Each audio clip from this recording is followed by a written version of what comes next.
Hola amigos, bienvenidos al Portal del Villegas para esta edición de día viernes, que vamos a iniciar comentando la información que dio, nueva información en realidad, el decreto o las nuevas normas que dio a conocer el Ministerio de Educación en relativo al plan paso a paso con el cual se ha estado combatiendo el COVID.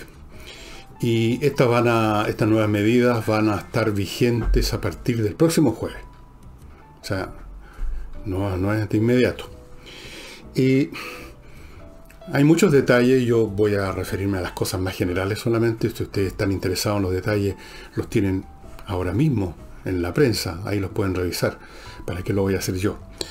En lo general va a haber un toque de queda por regiones, de acuerdo a la situación de cada región, específicamente según el porcentaje de vacunación. Obviamente que va a haber un poco más de libertad para los que tienen un 80% ya de gente vacunada, pero igual va a haber toque de queda que va a partir más tarde, en vez de a las 10, parte a las 12 de la noche. Algunos dirán que eso no cambia mucho las cosas, pero eso es.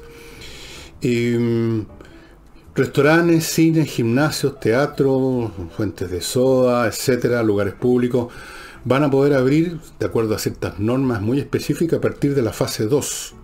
Van a poder funcionar a partir de la fase 2. Van a haber cambios en los aforos, la cantidad de gente que se permite en un lugar determinado, para permitir más gente, obviamente. Y aquí es el punto que yo quiero hacer, porque francamente, mientras leía las disposiciones, me pareció estar entrando de nuevo a la lectura del libro Alicia en el País de las Maravillas, o algo similar, un poco surrealista, porque las medidas, los permisos o las nuevas situaciones que se regulan son de una precisión ilusoria que no veo cómo se puede poner en práctica.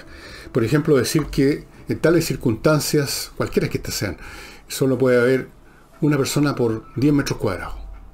Ahora, 10 metros cuadrados son un poco más de 3 metros por lado. ¿Y quién va a ir a medir eso? ¿Cómo? Por lo que hemos visto, por ejemplo, en los eventos políticos de los últimos tiempos, la gente se apelotona igual, ¿no es cierto?, de una forma mucho más densa. En tal otro lugar, en vez de 10 metros cuadrados, va a haber más largona y va a poder la gente, digamos, funcionar ocupando solo 8 metros cuadrados. O sea, vamos a poder estar más juntos. Menos de 3 metros por lado el cuadrado imaginario. Y en otra parte se especifica cuántos número de personas vacunadas pueden estar en un lugar y cuántas no vacunadas, 50 o 10 o 20. ¿Y quién puede medir eso? Seguramente en algún lugar van a llegar funcionarios con una huicha métrica, supongo, no sé, si tengo una por aquí, a ver cuántos metros hay alrededor suyo, si usted está ocupando, si usted está solo en 10 metros cuadrados, sin contar al que mide, o no. O sea, hay otra persona que está en la esquinita de los 10 metros cuadrados, por lo tanto usted ya está violando la ley. Se me hace difícil imaginar semejante nivel de precisión y a un nivel masivo que tenga sentido. No tiene sentido. Yo creo que este debe ser el único lugar del mundo donde las autoridades han llegado a este grado de bizantinismo matemático para determinar números en una situación que por su propia naturaleza no puede medirse de esa forma. La gente se mueve, no hay suficientes funcionarios, tendría que haber esto me recuerda a ese cuento de Borges sobre los que fabricaban mapas, y los mapas se querían hacer cada vez más precisos. Entonces llegó un momento en que el mapa de un país coincidía exactamente con el país. Claro, era absolutamente preciso, pero al mismo tiempo absolutamente inútil. Esto me parece a mí que es lo mismo. Si ustedes miran las disposiciones que se han llevado, que se han dictaminado en otras partes, ustedes no van a encontrar jamás este grado de pedantería o bizantinismo matemático, como si tuviéramos tuviéramos casi tantos funcionarios públicos a cargo de medir estas cosas como habitantes, como si hubiera el ánimo en la gente y la disposición para estarse sometiendo a esto. Un funcionario entrando a un, no sé, para ver un teatro, por ejemplo, y contando cuánta gente hay y después pidiéndole a cada uno a ver si tienen el carnet de vacunación. Todo eso es impracticable. Es completamente impracticable, es surrealista, es como vivir en un mundo paralelo. Las medidas que atañen al comportamiento de grandes masas de público, que atañen a situaciones en gran escala, tienen que ser reguladas con normas que estén en la escala de esa escala. No puede llegar a aplicarse en un ámbito donde operan ciertas magnitudes de un orden mucho más preciso. Es como que usted, no sé, pues pretendiera arreglar el motor de su auto usando los atornilladores que usan los relojeros. No viene a cuento, son otro universo, otras magnitudes. Sencillamente no se puede, ni siquiera un Estado que fuera mucho más eficiente que el nuestro, que no lo es. Un Estado que no estuviera deslegitimado como este, como lo está. Un Estado con gente con ganas de hacer las cosas bien, cosa que nunca ha ocurrido en nuestro Estado. Y una población infinitamente más obediente y disciplinada que la nuestra. Aún en esas condiciones yo creo imposible esto de estar midiendo los metros cuadrados por nuca en un restaurante. Midiendo si en este restaurante... No, es bastante absurdo. Aquí debió haberse implementado un criterio, digamos, un poco más en sintonía con lo que se está haciendo. Es decir, uno dice de frentón, los restaurantes en fase 2 pueden abrir. Y recomendamos que los dueños de los restaurantes le pidan a la gente, por ejemplo, que, no sé, que no se sienten muy juntos, quizás. O cosas que se pueden hacer, separen las mesas un poquito. Aquí se dio exactamente la distancia. Entre mesa y mesa tienen que haber exactamente 200 centímetros, 2 metros. Todo eso, estas cosas hay que dejarlas al buen sentido de la gente. Hay que tener un poquito de confianza en que la gente se va a comportar razonablemente, o por último, si no lo van a hacer, no hay modo de medirlo, controlarlo y sancionarlo. Entonces, debía haberse dicho, los restaurantes a partir de la fase 2 pueden abrir. Ya. Pero no a retobar. El dueño del restaurante verá, con un poco de buen criterio, de no acumular una mesa pegada a la otra, pero no andando con una wincha métrica tomando distancia. O se puede decir, los cines pueden funcionar. Y la gente, se le pide a la gente que esté con la famosa, con esta mordaza, con esta cuestión. Tal vez puede ser, pero no se puede estar haciendo estas mediciones y luego diciendo sí, pero los que están vacunados pueden estar 10 minutos sin esta cuestión y los otros no tienen que estar. Todo eso me parece a mí francamente surrealista, inaplicable, impracticable. Aquí es que estas cosas que en el ámbito de las cosas de este tipo hay que actuar en grueso, por así decirlo, con brocha de pintor, de paredes. ¿Se imaginan ustedes a un tipo pintando una pared con una brocha para acuarela? Una cosa así. Es desproporcionado. Totalmente. Sería bueno que el ministerio dejara de estar considerando estas cosas con estas exquisiteces burocráticas absurdas que en parte derivan de una tradición muy chilena y muy latinoamericana que viene de la corona española, de la época de la conquista, de tratar de exorcizar la realidad sobre la base de decretos y normas llenas de especificaciones que nunca se cumplen. En parte también mirando qué cara pone el colegio médico, si les gustó o no les gustó, qué van a decir en la oposición. Está bueno ya que la cortemos con esta tonterita, por favor. O sea, actuemos en grandes números. O estamos todos encerrados, cosa que ya no se puede, o tales días, digamos, qué sé yo, la gente no puede salir, o puede salir hasta cierta hora. Hay que andar siempre con esta cuestión, esta antifaz o mordaza, este bozal, más bien diría yo. Pero esto de los metros más, del número exacto de personas, que si puede andar, cuántas cuadras más puede andar el que está vacunado, todo eso me parece muy ridículo, muy impracticable y francamente una muestra más de que nuestro Estado, nuestras autoridades están funcionando en una esfera que ya no es la de la realidad, es una esfera súper realista, una esfera que está en otro plano de la realidad. En fin, no sé.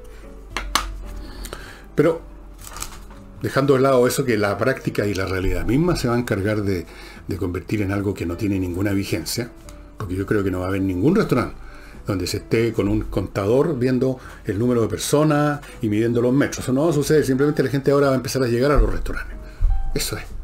Y no va a andar ningún funcionario haciendo esas mediciones. Y si llega a aparecer uno, lo van a sacar a patar en el culo para afuera, probablemente. Por tonto. Eso es lo que va a suceder. Eso es lo que va a suceder. Nunca hay que establecer normas y órdenes que son inaplicables, porque el único resultado práctico de eso es que la autoridad que las dicta se desprestigia más. Nunca hay que dar órdenes que no se pueden cumplir. Porque como no se pueden cumplir, no se van a cumplir otras tampoco. Se va a generar la costumbre de no cumplir las órdenes, no solo estas órdenes, sino que las demás. Hay que tener mucho cuidado con esto de las normas, con esto de los decretos, con esto de las prohibiciones, y siempre mirar que hay una proporción entre lo que se está intentando regular y las medidas que se están usando para eso. Permítanme ahora, estimados amigos, pasar a mi primer bloque, que lo inicio con esta empresa editorial chilena, Edisur, que ofrece básicamente literatura de valor mundial, clásicos literarios o de otro tipo, y que los ofrece en dos modalidades, en paquetes de varios libros, normalmente agrupados por tema o por autor, y también en ejemplares individuales. Este se los he mostrado antes, se los muestro de nuevo, por ejemplo, porque esto es un ejemplo nomás. En este paquete vienen, este se llama el pack romántico. Aquí, el amante del aire de Chatterley tiene menos de romanticismo que de erotismo, pero en fin. Después está Fiesta en el Jardín. Luego hay un libro de Jane Austen donde el sexo no aparece ni siquiera en la palabra. La edad de la inocencia, esto ya un poquito distinto. Son libros de autores importantes como D.H. Lawrence, como Jane Austen, ya dije, Catherine Mansfield y ¿cómo se llama este señor? Edith Wharton, esta señora. Pero hay muchos otros más. Yo les sugiero que ustedes entren a edisur.cl y vean la enorme cantidad de ofertas que hay y van a encontrar lo que ustedes están buscando. Un excelente regalo, no hay nada mejor que la lectura. Se me olvidó leerlo, lo que dijo Cicerón sobre la lectura, pero lo voy a hacer uno de estos días. Muy interesante. Uno de los grandes deleites de la vida, uno de los grandes confort de la vida es la lectura. Así es que edisur.cl, estimados amigos. Y luego tenemos esta empresa suiza Felco. Ahora les voy a mostrar otra maquinita podadora que produce tijeras de podar, sierras para podar y tijeras grandes, digamos, para podar de todos los tipos, para todas las manos. Esta es nueva, por ejemplo, tan nueva es que no le he sacado de donde viene. Esta, ¿en qué se caracteriza? Que esta está especialmente diseñada para manos grandes y mano izquierda. Por ejemplo, si usted, bueno, a veces uno es ambidextro, en mi caso, otros son diestros, otros son zurdos. Estos son exclusivos de la mano izquierda. Y como los demás instrumentos que les he mostrado, está hecho con aceros de alta calidad. La construcción en todo su sentido, desde los mangos hasta los tornillos, hasta el resorte que tiene acá al medio, son completamente distintos a lo que usted probablemente conoce y ha comprado y ha votado ya 20.000 veces. Felco es una empresa suiza. Los suizos, todo lo que fabrican es de primera calidad. No pueden, casi diría que está prohibido por ley en Suiza hacer algo baratieri de mala calidad. Por eso que son famosos los relojes suizos, las máquinas de herramientas suizas y estos que son famosos en el mundo entero, los instrumentos de poda Felco, que los usan todos los profesionales del planeta. Y otro producto interesante, muy interesante, es Cardio o Cardia diría yo, móvil, que es este aparatito, que se los he mostrado, se los muestro de nuevo por si usted no lo ha visto antes. Este aparatito que viene en esta cartuchera especial, súper chico, que le permite a usted, poniendo los deditos en distintas posturas, sacarse un electrocardiograma que va a dar de inmediato una aplicación que usted, porque todo es un paquete y viene, se instala en su celular.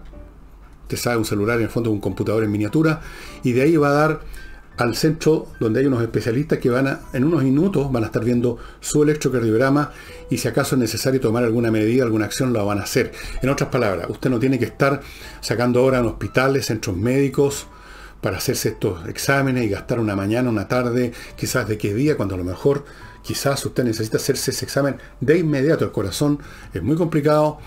Uno empieza con un problemita en la mañana y en la noche puede que esté ya, lo estén velando aún. Así que esto es súper importante para las personas que pueden tener o ya tienen algún problema cardíaco, tener esto a mano para hacerse el electrocardiograma en cualquier momento, para tener los resultados de inmediato y para que la acción que haya que tomar, si es necesario, ojalá no, también se lleve a cabo inmediatamente.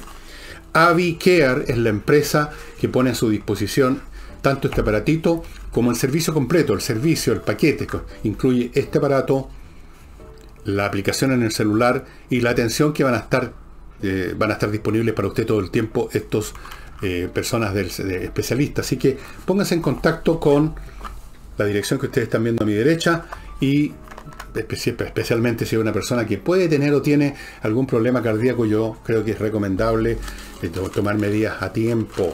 Miren que el corazón es muy jodido, muy jodido. Funciona todo el día, toda la noche, todo el tiempo, y de repente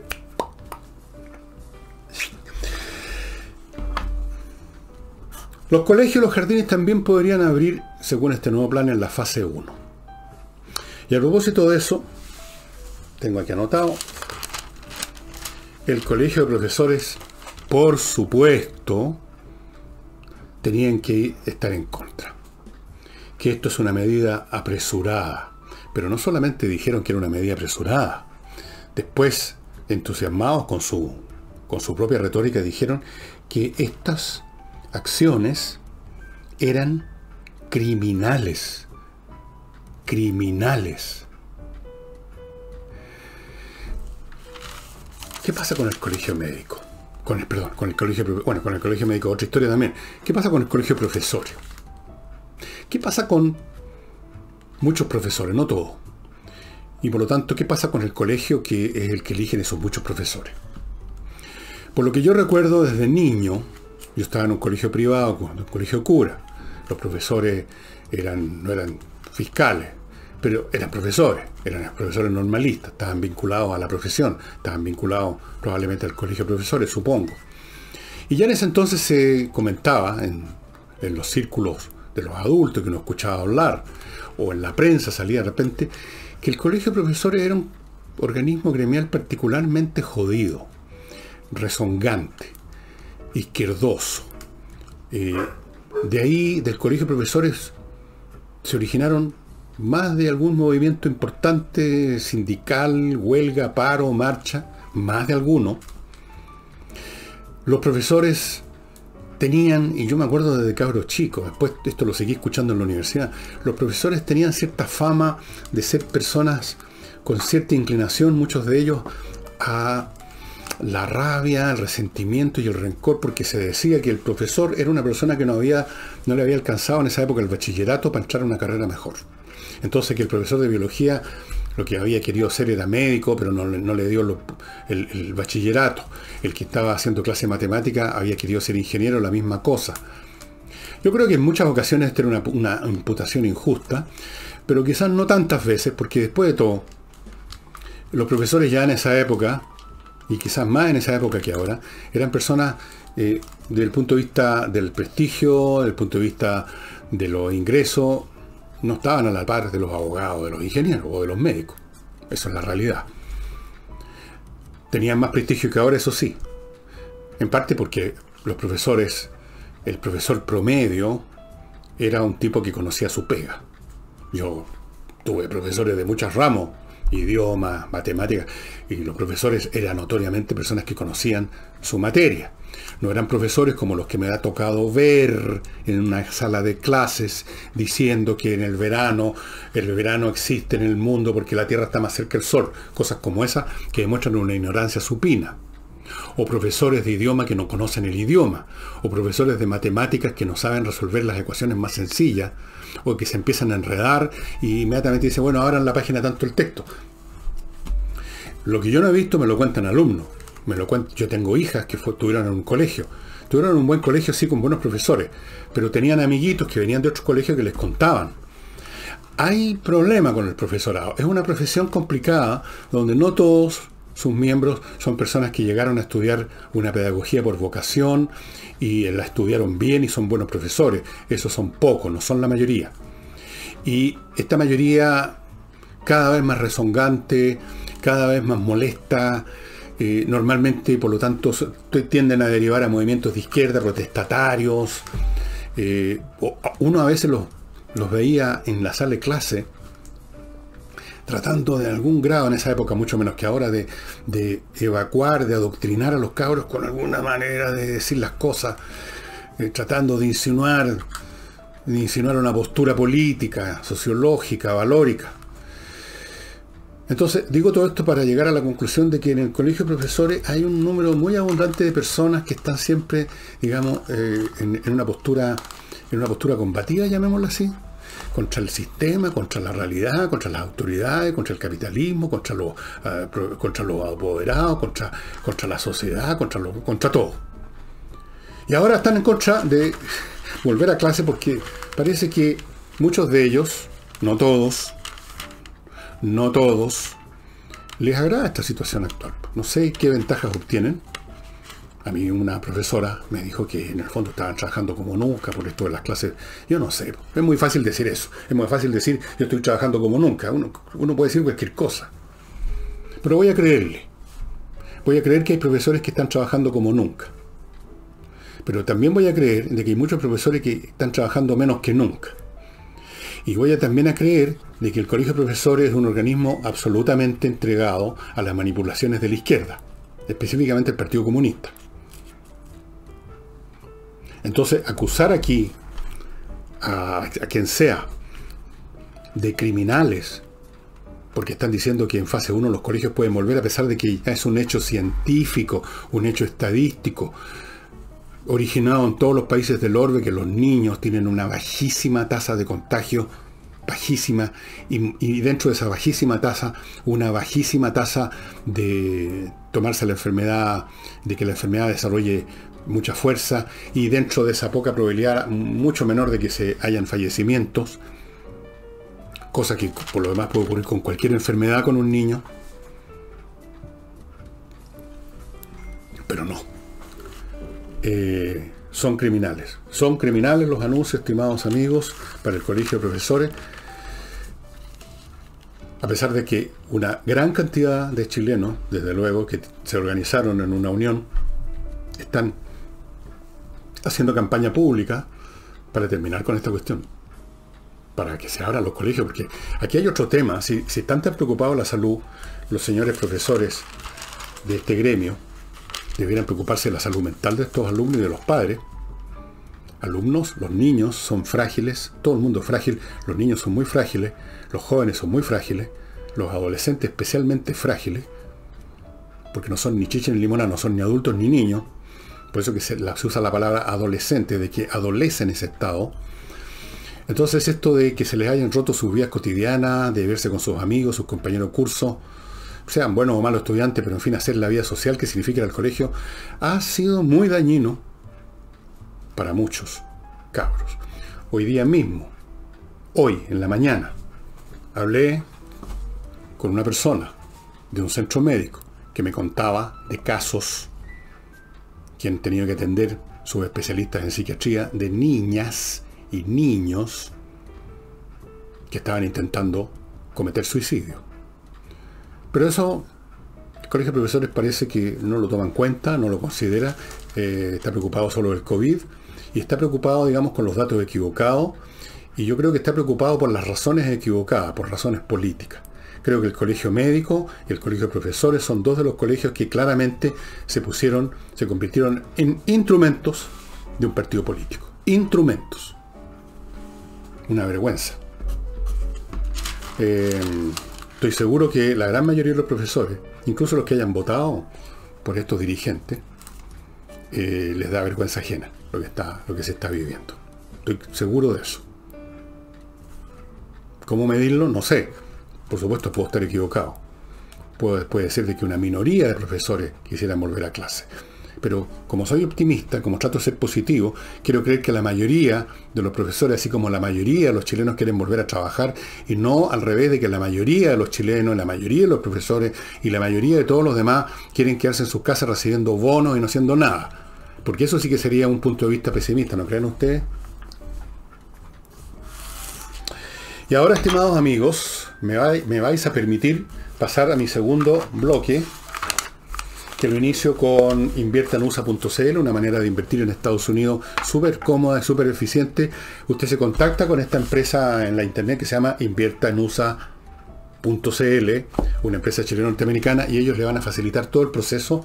Le van a conseguir cuentas corrientes en bancos norteamericanos, créditos hipotecarios, le van a ayudar a constituir sociedades comerciales en ese país, le van a conseguir viceresidencia, lo van a asesorar a cada paso que usted dé. Todo con inviertaenusa.cl, amigos. Si usted estaba pensando en invertir allá y no sabía cómo partir, cómo empezar, ¿qué le cuesta partir y empezar en inviertaenusa.cl? Súper fácil, eche una mirada, no tiene ningún compromiso, vea lo que le ofrecen, vea lo que le entregan. Y otra opción financiera es, ya saben ustedes, tener oro o plata, objetos físicos que usted controla directamente, que tienen un valor permanente o creciendo, como el año pasado que el oro subió un 30% su valor. Se lo reciben en todas partes del mundo, nadie le va a poner problemas si usted le muestra un lingote de oro o de plata. Se lo van a cambiar por lo que usted quiera. Son valores intrínsecos, son metales preciosos, siempre han valido. Tener una parte de sus recursos en plata y oro, la parte que a usted le parezca conveniente, es una póliza de seguro, por un lado, y también, podríamos decir, una inversión. Compreoro.cl es el lugar donde usted va a conseguir estos metales preciosos. Revifácil, ¿quiere usted hacer que de la revisión técnica un trámite del cual se ocupen otros y no usted? Que otros estén horas y no usted, que otros se den la lata y no usted, que usted no pierda la mañana ni la tarde o todo el día. Revifácil.cl. Hacen fácil la revisión técnica de ese vehículo. Usted se contacta con ellos, contrata la hora, el día y el lugar en que le van a recoger el vehículo. Puede ser su casa, el garaje de su oficina, lo que sea. Tal día, tal hora, se llevan estos funcionarios el vehículo y usted se preocupa del asunto. En el curso del día vuelven con su auto con todos los papeles listos. Listos. Y hay un descuentín por ahí, un gesto, como llaman, o sea, un cariñito, si usted menciona que llegó a este servicio revifácil.cl porque vio este programa. Y volviendo un poco al COVID, a propósito de los colegios que se podrían abrir. Bien, por si acaso hubiera la más mínima posibilidad de que un chiquillo se pudiera contagiar, como por lo demás todos los años se contagian los chiquillos de 20.000 cosas, Lotus Air está trayendo estos aparatos recientemente desarrollados por la tecnología norteamericana en colaboración con técnicos y científicos de la NASA. Esta maquinita que produce peróxido de hidrógeno que destruye todos los patógenos del aire, que anden en el aire, incluyendo el COVID-19, pero todo lo demás. Y usted puede estar al lado de esa maquinita, no siente nada, no le hace nada, no afecta de ningún sentido el estado de salud de una persona, de un animal, de un mamífero, digamos. Usted puede estar al lado respirando. Es completamente inerte. Es como, no sé, qué gas podría ser. Inerte. Total, para usted, no para los patógenos. Lotus Air, estimados amigos. Ustedes recordarán un personaje que estuvo muy de moda en las izquierdas, porque las izquierdas necesitan un ídolo. Si no es Marx, es Lenin. Si no es Lenin, hay algunos que adoran todavía a Stalin, aunque a ustedes les parezca increíble. Tiene que haber alguien, tiene que haber un Dios, porque es una religión, necesita un santo que esté en exposición su cuerpo, como el caso de Lenin. Es impresionante, ¿no? El socialismo científico. Y en un momento dado, las izquierdas latinoamericanas, que nunca se han distinguido por su inteligencia y por su brillo, son más bien dados al cantinfleo y al ridículo, pusieron en un altar al señor Pepe Mujica, que llegó a ser presidente de Uruguay. Según amigos uruguayos que yo tengo, personas que ven este programa o que leen las crónicas que pongo en el sitio el villegas.cl y que me están mandando con cierta frecuencia algunos comentarios. Mujica dejó la crema a su país, como hacen todos los gobernantes de izquierda. No fue una crema absoluta porque no alcanzó a gobernar más que un periodo. No había detrás de él un movimiento gigantesco, no había lo que hay en Chile, pero no hizo nada bien. En fin, no importa. Mujica se retiró a su parcela. Es un hombre campechano, le gusta estar en su quinta recreo, parcela, no, huerto, no sé qué diablo es. Y generalmente cuando lo entrevistan, él se cuida muy bien que siempre aparezcan las fotos sentado al lado de una gallina ponedora, porque además él le gusta mantener esa imagen. Y yo no digo que sea falso, solamente que él recalca bien: yo soy hombre de campo. Bueno, Mujica entonces lo trajeron a Chile, lo paseaban por todas partes, todo Mujica era el nuevo dios de la izquierda. Mujica. Mujijijikakaka. Ya. Ok. Mujica se ha enterado, ha estado siguiendo lo que sucede en Chile en vista que tiene tantos feligreses acá. ¿Y qué ha dicho a propósito de esta asamblea constituyente? De la cual, abro paréntesis, la gente que ha estado escuchando o viendo las sesiones, yo no tengo paciencia para eso, con todo respeto. Me han dicho, todos los que la han visto, que son para la risa, que dan vergüenza ajena, que realmente algo así, el clima que reina ahí como de una asamblea de colegiales eligiendo el centro del curso, la directiva del curso, quién va a organizar el paseo, una cosa así. Dicen que es menos que un circo, porque el circo entrega un producto, una función, por penca que sea. Estos no entregan nada. Gritos, reclamos, ya están pidiendo más plata. Por Dios, ¿eh? No han trabajado ni 2 días y ya están pidiendo más plata, porque quieren contratar asesores, o sea, al tío, al primo, al amante, el amante, otros tontones que no tienen idea. Y que dicen es que nosotros no sabemos. Bueno, entonces no debieron haber sido presentados candidatos, nada menos que para escribir una constitución, porque patudé. Pero ahí, dejémoslo. ¿Qué dijo de esta constitución Pepe Mujica para volver a él? Dijo: tengo miedo que sea una bolsa de gatos que pretendan resolver todos los problemas del país, de Chile, con una constitución. Bolsa de gatos. Yo no sé si se quedó corto Mujica. Por lo que yo he escuchado, por lo que he leído, lo que dicen los señores, algunos señoras y señores de ahí. Me recuerdo algunos nombres que son más conocidos, como el señor Atria, el Robespierre de la política chilena y otros fulanos por el estilo. Uno realmente se queda un poco como en estado de estupor catatónico, digamos, estupor comatoso ante tanta estupidez que se dice, ante las posturas. Y además, estupideces dichas no como los Tony, que saben que están diciendo una lecera para que la gente se ría, sino que dichas con esa gravedad que ponen algunos de ellos, esa gravedad de grandes tribunos de la gran revolución, porque se creen Danton, Robespierre, Marat.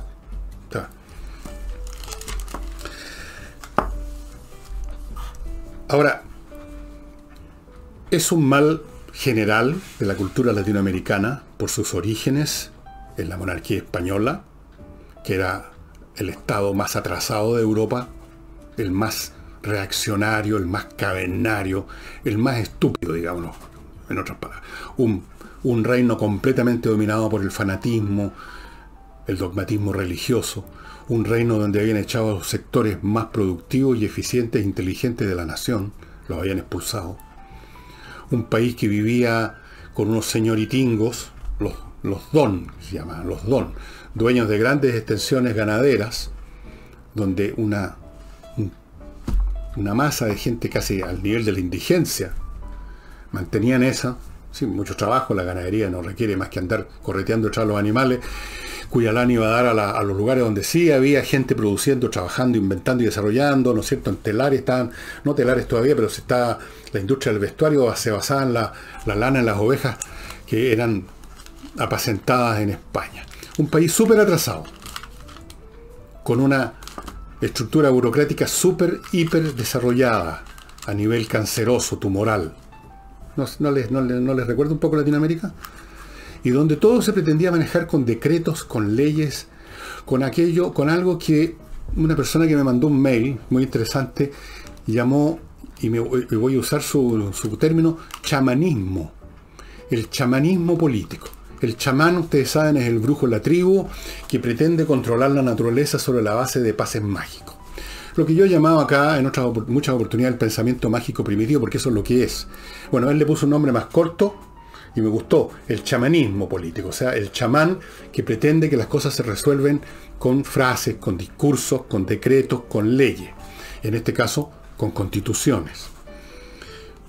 No es primera vez, Latinoamérica está repleta de chamanismo político, de grandes... Por eso que tenemos tantos cantinflas, tantos discurseadores, tantos tipos que estaban como los Castro, 8 horas seguidas hablando que no los paraba nadie. Mucho con los discursos, mucho con la palabrería, mucho con la retórica, mucho con, en su aspecto más popular, el cantinfleo. Si por algo Cantinflas es un personaje cómico clásico de Latinoamérica. Lo representa de pies a cabeza. Usted, es inconcebible una figura cómica siquiera parecida a un Cantinflas en otro país, porque tienen otra estructura. Acá, Cantinflas, perfecto. Entonces, claro, si ya lo estamos escuchando, pretenden cambiar el país, pretenden refundar el país, pretenden cambiar nuestros valores, pretenden cambiar las leyes, la economía, la política, la educación, la salud, redactando unas cuantas huevadas en una constitución. Eso es chamanismo político. Y acompañado a esto de circo, de discusiones, de gritos y de acusaciones constitucionales, porque están acusando ahora el Partido Comunista, en su gran sabiduría, anunció una acusación constitucional contra el ministro secretario general de la presidencia, don Juan José Ossa, por los problemas técnicos, no grandes problemas políticos. Juan José Ossa no le vendió los planos de nuestro armamento a los países limítrofes, no traicionó a la patria, no estaba conspirando con los chinos, los rusos, los norteamericanos. No, suponiendo que sea culpable de algo, ahora no sé cómo, como ministro secretario general de la presidencia, pero en fin, es de un problema técnico que ya se está reparando, como millones de problemas técnicos que emergen en todas partes. Pero eso, para el Partido Comunista, necesita una acusación constitucional, porque el Partido Comunista, como otros movimientos de la izquierda, lo que le interesa es echar abajo el modelo neoliberal, y todo sirve. Todo. Habría que hacer una acusación contra el Partido Comunista, pero no sé, no constitucional, ¿eh? ¿Qué clase de acusación tendría que redactarse y ante quién? Porque no hay, ante quién la vamos a presentar, ante nadie, ante Dios quizás. De ser un partido tóxico, un partido ponzoñoso, un partido que ha emponzoñado y sigue emponzoñando el alma de muchos jóvenes, lamentablemente, que son los más frágiles y los más fáciles de contaminar con cualquier huevada escrita o dicha. La cuestión es llegar primero que otros a decirla. Por eso que aquí he dicho que según los tiempos y los lugares, los jóvenes se convierten en nazis o en su contrario. Se convierten en pioneros rojos o se convierten en juventudes hitlerianas. Depende de quién fue el primer gurú que llegó a decirle alguna estupidez. ¿Qué clase de acusación podríamos decir contra el Partido Comunista? Bueno, en la época de Gabriel González Videla, que llegó al poder por una coalición de izquierda donde estaban los comunistas, al cabo de un tiempo González Videla promulgó la ley de defensa de la democracia y sacó de todas partes a los comunistas. Algunos de ellos fueron a dar a Pisagua. Y por sus acciones de sabotaje interno, se dijo en esa época, no sé exactamente qué lo que hizo el Partido Comunista, si es que hizo algo, a lo mejor no hizo nada.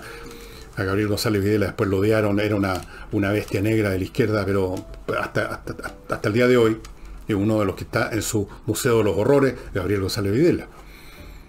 Y quedó por mucho tiempo, sin que la gente ya después supiera por qué, como un monstruo antidemocrático, Gabriel González Videla. Habría que ver qué razones tuvo.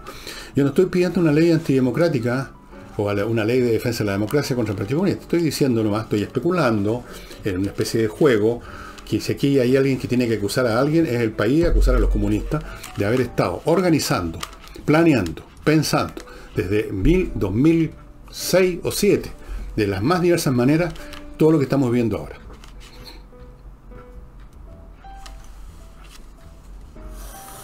Ahora van a decir que yo soy anticomunista.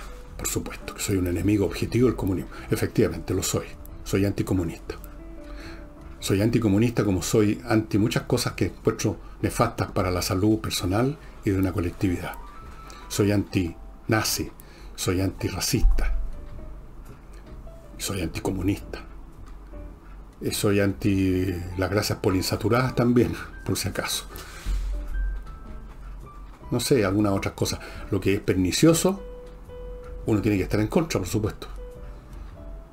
No se dejen ustedes capturar, porque este es otro truco de ellos, otra añagaza de ellos, otra trampita, de que para no caer en las redes de las acusaciones de que usted es un monstruo, entonces tiene que estar siempre con una posturita más o menos amorosa, simpaticona, o por último neutral con ellos. No, ellos están contra usted. Usted, si no es comunista, es un pequeño burgués, es un fascista pobre, es un miserable antirrevolucionario, es un ignorante, es un huevón, es un gallo que hay que pasarle por encima, engañarlo primero y después se hace lo que ustedes consideran adecuado. Eso es. Así que ellos son enemigos de usted. ¿Qué pretenden que sea uno de ellos? Yo soy políticamente enemigo de ellos. No, una cuestión personal. Personalmente no los conozco ya. Conocí a muchos, ya no. Yo no estoy contra el pecador, como decía San Agustín, creo, o alguien. Estoy contra el pecado. Y el pecado del comunismo es que, con su afán de construir una monstruosidad que no funciona y que produce horrores, el cálculo es, parece que los regímenes comunistas mataron a 180 millones de personas más o menos. ¿Han visto ustedes fotografías de Pol Pot? Lo que pasó en Camboya, o ya se les olvidó, esos cerros de calaveras, todas con un agujero gigante en el cráneo, cuando de repente la dirección del Partido Comunista de esa localidad, Camboya creo que fue exactamente, o algo por ahí en ese sector, decidieron que todas las personas que tenían más allá de cierta edad eran por definición reaccionarios y que había que matarlo a todos. Mataron a cientos de miles de personas porque eran mayores de cierta edad. ¿Se acuerdan ustedes las purgas de Mao Zedong con los niñitos tirando por la ventana a los profesores? Eso es el comunismo. Eso es el comunismo. ¿Cómo uno puede estar contra eso? ¿Cómo uno podría no estar contra eso? Díganme ustedes. Así es que acusación constitucional. Según las estadísticas que tengo aquí, entre acusaciones constitucionales e interpretaciones y todas las discusiones que esas iniciativas suponen, se han gastado 260 horas legislativas en discutir esos puntos. Ahora, no olvidemos que estas personas no están ad honorem, los congresales no están ad honorem en el Congreso, usted sabe muy bien. El país les ha pagado de 10 millones para arriba entre una cosa y otra para que discutan 260 horas. ¿A quién van a acusar mañana?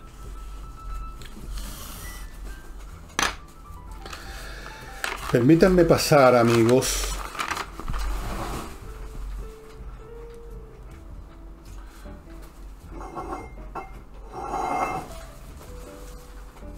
¿qué les parece esto? ¿Qué es lo que es esto, estimado amigo? Casa Bauzá, un vino tinto presumido, Carmener 2018, con una puntuación de 94. O sea, este es un vino realmente extraordinario. Esta es la clase de vinos que usted va a recibir si se hace miembro del Club Explora. Y todos los meses, si paga una UF, recibe una bolsita con 2 botellas, no necesariamente de este vino. Pueden ser 2 tintos distintos, un tinto y un blanco, 2 blancos distintos, todos los meses diferentes. Siempre las botellas diferentes unas de otras, pero siempre de la mejor calidad, elegidas con pinza. Una UF, 2 botellas, una UF y media, 3 botellas. En el Club Explora, estimados amigos, estos son vinos fantásticos. Ustedes se preguntarán, ¿cómo que no la ha descorchado el señor Villegas? Muy pronto, y les cuento cómo es esto. Eudora, el Club Explora de Eudora. Aquí están los datos para que ustedes se contacten con ellos y se hagan socios. Y si usted es empresario y quiere mantener su empresa funcionando al 100% y no a la rastra, Controller, empresa fundada por contadores y auditores que hicieron un trabajo de gestión, examinando la gestión de las empresas, de grandes empresas en Estados Unidos por 20 años. Fundaron Controller para hacer lo mismo acá en Chile. Revisan cómo funciona su área de gestión, contabilidad, auditoría, todas esas cosas, encuentran las fallas y le dan las recetas para solucionar, y su empresa va a funcionar, pero mucho mejor, incomparablemente mejor. Y eso puede hacer la diferencia entre sobrevivir o morir, o una existencia mediocre, o prosperar y crecer. Usted verá, póngase en contacto. Y si usted tiene millas acumuladas por sus vuelos, lo que yo le sugiero es que se ponga en contacto con kmmillas.cl, porque ahí le van a comprar sus millas. Usted en este momento tiene, pongamos, 40.000 millas, que no las va a usar, sabiendo, usted no lo sabía, pero yo se lo he contado y es así, que las empresas en cualquier momento las eliminan, y ahora con mayor razón porque tienen que bajar costos, y usted se queda con nada. Entre a kmmillas.cl y le van a comprar esas millas, punto, eso es todo.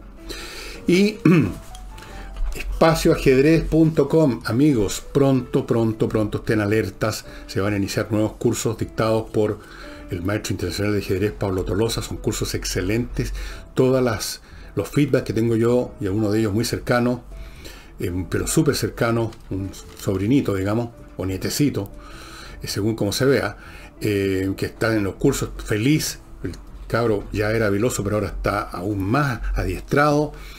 Esto les sirve para toda la vida a los chiquillos, les forma la mente, el ajedrez les forma la mente, y a los adultos nos mantiene la mente. Nos mantiene la mente en buen estado, además que es una entretención, es muy entretenido, que es muy absorbente. Nada más entretenido que lo que absorbe. En eso consiste la entretención. Uno se olvida de sus problemas, se concentra en el tablero y todos los temas desaparecen. Espacioajedrez.com, ahí está lo que se necesita para empezar en esta actividad, el tablero con las piezas, con el tablero mismo, con un manual para niños, con 3 licencias para espacioajedrez.com, lo mismo el reloj digital, 3 licencias para espacioajedrez.com. Volviendo a la Asamblea Constituyente, la convención, en medio de todas estas griterías y peleas y peloteras, decidieron que harían una declaración respecto al tema de esto que ahora llaman los presos de la revuelta. Ya no son presos políticos. Dejaron de usar esa palabra, esa expresión, porque parece que se dieron cuenta que les producía, era contraproducente. Entonces empezaron a hablar después del post-19, como eso era medio raro, parecía postoperatorio. Ahora están hablando de los presos de la revuelta. No existen los presos de la revuelta. Existen presos por haber cometido delitos en el curso de una revuelta. Decir presos de la revuelta es engañoso, asume y sugiere que estas personas fueron presos por estar en medio de una revuelta, o sea, de una manifestación, digamos. No. Alguien que lo atrapan quemando un supermercado, aunque esté mientras tanto afuera del supermercado viendo una revuelta, lo están atrapando, deteniendo y procesando por estar saqueando el supermercado, no por estar en la revuelta. Así que esto ya es una mentira. Partamos por ahí. No son presos de la revuelta, son presos por delito. Van a hacer una declaración conjunta, que ya podemos imaginar cuál va a ser, y para ello se requiere simplemente mayoría absoluta. Ojo con eso. Mayoría absoluta significa lo que ustedes saben. O sea, la mayoría significa la mitad más uno, ¿no? ¿Eso es mayoría absoluta? ¿Sí? ¿Qué pasa si empiezan a aplicar eso también para otras cosas? No solo para declaraciones, sino que pretenden aplicarlo para las disposiciones que salgan de ahí, donde la izquierda tiene mayoría absoluta. ¿Qué pasa si mañana la convención decide de que cosas tan importantes como, por ejemplo, el presupuesto de la Fuerza Armada o cualquier otra disposición constitucional se puede cambiar de nuevo con que haya mayoría en el Congreso? Por ejemplo, la mayoría absoluta. Empieza a instalarse el concepto de que basta con una mayoría absoluta, no de 2/3, 3/4, cualquier otra cifra de ese tipo. Ojo con eso. Y hubo muchas declaraciones a propósito para justificar esto de los presos de la revuelta. Y una de esas personas que hizo declaraciones es el señor Fernando Atria. La convención se debe a los presos de la revuelta. No. La convención no se debe a los presos de la revuelta. En primer lugar, no existen los presos de la revuelta, existen presos por ladrones, por quemadores, por incendiarios, por vandalismo. Segundo, la convención y todo lo que la precedió se debe a que el gobierno aceptó, pudiendo no haberlo hecho, el iniciar ese proceso. Se debe al gobierno. Y el gobierno a su vez hizo eso, no por los presos de la revuelta, sino por su cobardía para enfrentar la revuelta. Una revuelta organizada, un motín, una insurrección organizada fríamente por años, con el alto auspicio de organismos revolucionarios del exterior como el famoso Congreso de Sao Paulo, algo así que se llama, y todos estos inútiles, incompetentes y zánganos que giran alrededor de ese mundillo y pasan viajando y organizando cosas. Tenemos varios conocidos acá de ese tipo, gente que nunca le ha trabajado un peso a nadie, gente que nunca ha producido nada, están siempre en estas cuestiones. A eso se le debe la existencia de la convención. Se debe a una insurrección, punto número 1, a la cobardía del gobierno que no la enfrentó como debía haberse enfrentado de un principio y haber ahogado ese feto en su nacimiento, como debía haber sido hecho, y no a los presos de la revuelta. Yo no creo que la convención exista porque hay un hueón que se metió a robar y a incendiar un supermercado. ¿Qué clase de causalidad hay allí entre una cosa y la otra? Le preguntaría a este Robespierre de pacotilla. ¿Cuál es la relación lógica, jurídica, sociológica, política entre un ladrón y la convención constitucional? Se les debe. O sea, estos caballeros y estas damas y caballeros, de los cuales ya no podemos esperar nada razonable, han convertido en grandes mártires, como se hizo la otra vez con un delincuente del sur súper conocido que tenía prontuario y que se convirtió en un mártir. Están convirtiendo en mártires, en grandes apóstoles que esparcieron la verdad para refundar Chile. Es una locura completa y total. Pero eso es lo que estamos viviendo ahora. Una locura completa y total. Una oleada de estupidez como nunca antes se había visto. Fíjense, me llegó una fotografía, me la mandaron, de un auto que lo vandalizaron. No sé si lo abollaron, lo patearon, pero por lo menos estaba repleto de baldazos de pintura. Y la autoría de este acto se la adjudicó un grupo que dice estar en guerra contra la civilización. Da hasta para eso. Piensen, vean ustedes la diferencia. Vándalos deficitarios mentalmente, que solamente saben vandalizar, han existido siempre. A propósito de esto de los autos, por ejemplo. En mi época de cabro chico había muy pocos autos y de repente se hablaba de que se había descubierto que en el barrio nunca faltaba el malandro, el tontón, el tipo con vocación de delincuente. Finalmente en la vida terminaban muchas veces siendo eso, el hijito mal educado, que ya lo habían pillado alguna vez pasando al lado de un auto con la llave para abrir la puerta de la casa, para raspar, para rayar el auto, para rayarle el auto. O el que pintaba, el que hace un muro recién pintado. O sea, el grafitismo también tiene gran parte de ese origen vandálico.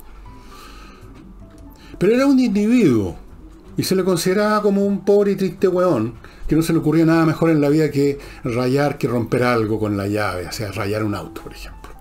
Eso era todo. Y demostraba su poquiedad, su insignificancia mental con eso. Pero ahora resulta que no son individuos, son grupos con una doctrina. Ya no es el caso de un individuo, es un grupo que se declara en guerra contra la civilización. Y la guerra contra la civilización la hacen vandalizando un auto. ¿Qué tal?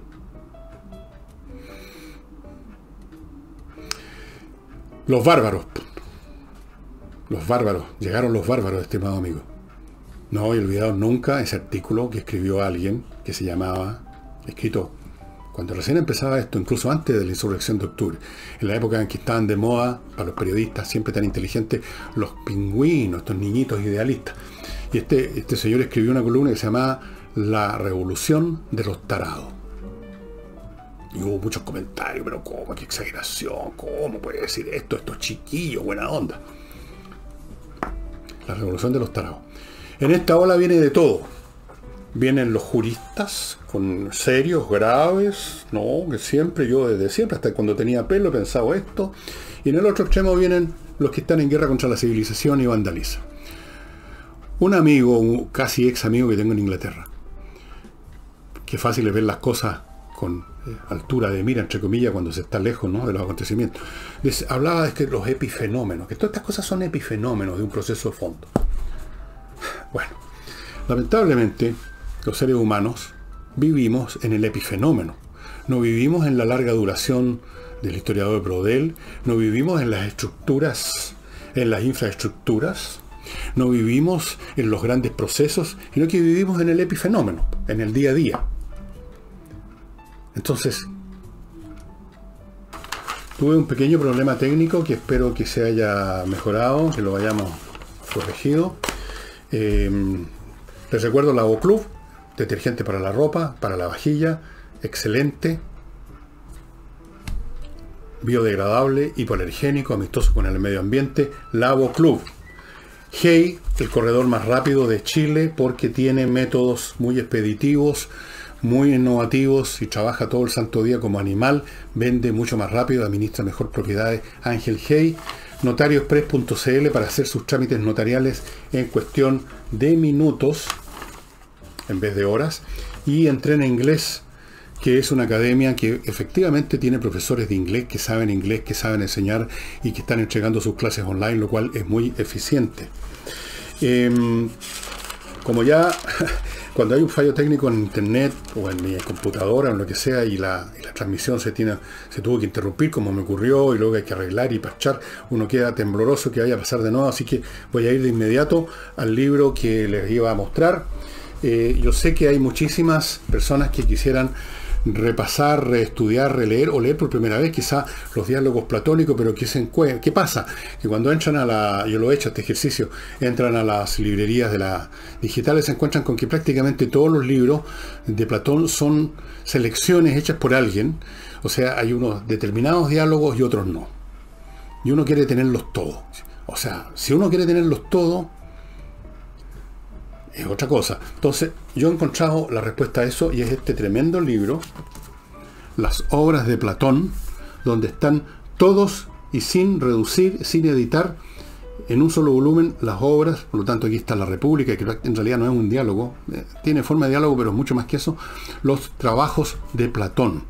Platón podrá parecer un filósofo que ya no tiene nada que decir, ¿no? Porque este hombre estuvo activo en el siglo IV, finales del V, principios del IV antecristo. ¿Y qué nos va a decir Platón? ¿A quién le ganó a Platón, nene? Le ganó a muchos. Hay algún filósofo que decía que toda la filosofía escrita después de Platón no son más que notas al pie de página de lo que primero escribió Platón. Así que si usted está interesado en las obras completas, esta es la edición que tienen que buscar. Me costó encontrarla, pero la encontró el Villegas.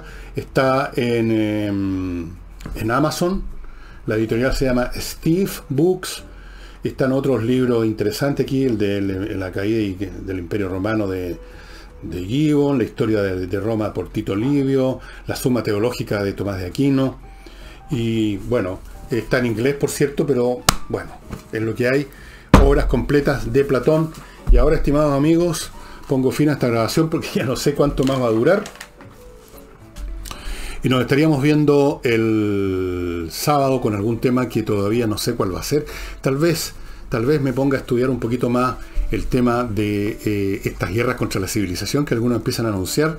En qué momentos una parte considerable y a veces mayoritaria de la población de una sociedad se le muestran los J, digamos, se acuerdan que en el fondo tienen apenas una cutícula de civilización y quieren hacer retroceder el planeta entero, etapas prehistóricas literalmente.